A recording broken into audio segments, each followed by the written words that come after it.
Asking man to do the work of God is crazy. Man is fallible.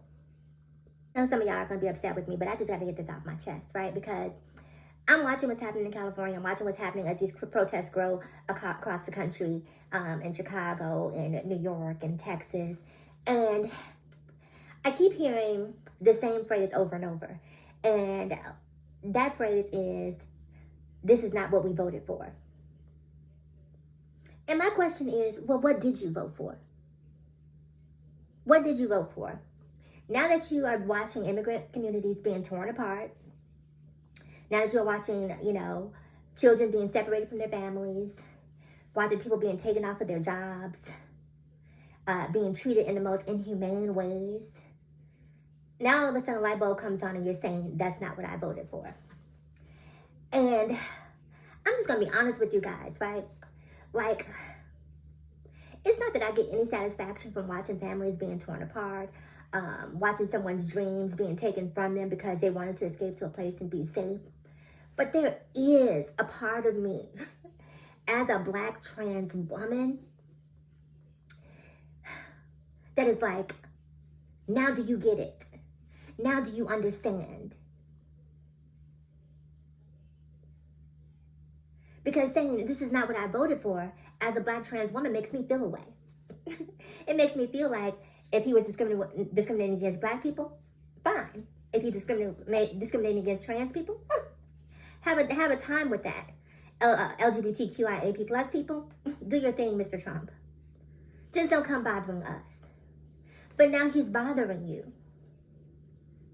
And my hope is, when I say that I don't take any pleasure from it, that at some point, because here's the thing, right? A lot of these people, a lot of these immigrants who come over here from Mexico, what have you, a lot of them bring their dogma. A lot of them bring their religious beliefs over here with them. That crosses the border with them. And I know it'll offend a lot of people when I say this, but in my personal estimation, the easiest people to manipulate, the easiest people to control are those who are religious. You say God and they fall in line. All logic goes out the window. Critical thinking goes out the window. All you have to do is say God, and all of a sudden you have them in your grasp. And so when I see this immigrant population migrating to America as a trans woman, yes, there are some parts of it that, I want to see people have opportunities, but I want people who to come here to understand that if you believe in God, right? Stop trying to create legislation through man to mandate what I can and cannot do. Because that's the problem. You are free to believe whatever you want to believe and whoever you want to believe, but trying to install legislators to do the job of God is crazy. Asking man to do the work of God is crazy. Man is fallible. We've seen that proven by your religious leaders and what they do to children, to women, to men, to families. You know I'm not lying. But rather than thinking critically and saying, you know what, I don't agree with trans people, but you know what, I believe in God, so I'm going to let God do the job. That's not satisfactory for you. You can't be content with that. If you really believe in the power of God, and if you really believe that me being trans is somehow an abomination or against the will of God, then why aren't you comfortable letting God do his job? Why are you trying to legislate if you truly believe? And that's why, when I see what's happening in California, I hope so many people will wake up and understand that voting for someone else's subjugation, voting for someone else's humanity to be taken away from them and being okay with that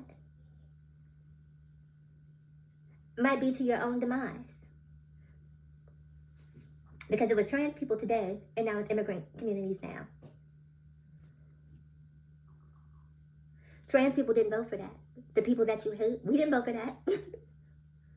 We didn't want to see that happen to you.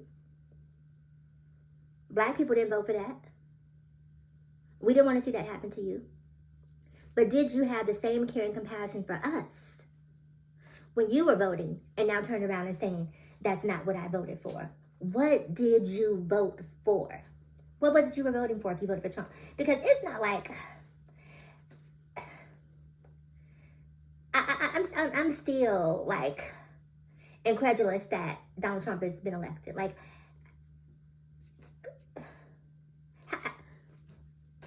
let me not even go there. I just don't understand. Like, this is really who you guys put into office a second time.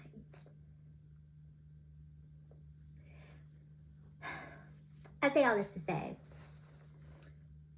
I know black people are saying that it's not our fight, that we've done our job, we voted for Kamala, and I feel you when people say that.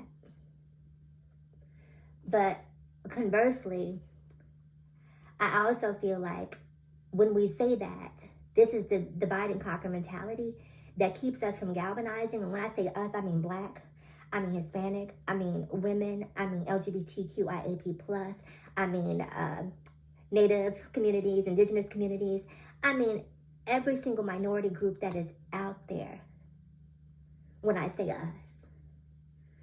These are the things, this is the mentality that keeps us from understanding that we are not each other's problem.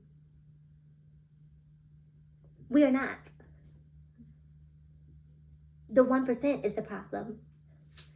And rather than understanding that, we continue to allow ourselves to be divided and to be conquered.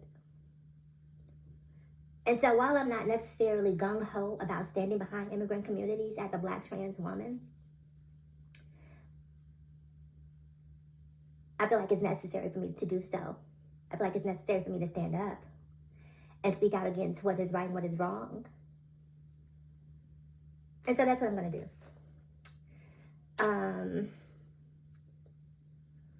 I don't know what else to say. I just hope that at some point we get it together because, man, it is a very, very dark time to be alive in this country. Every single day, every single moment. Just when you try to find a place of calm, something else stupid happens. Comment below. I'm curious to know what you think. And I'll see you guys in the next video. Bye-bye.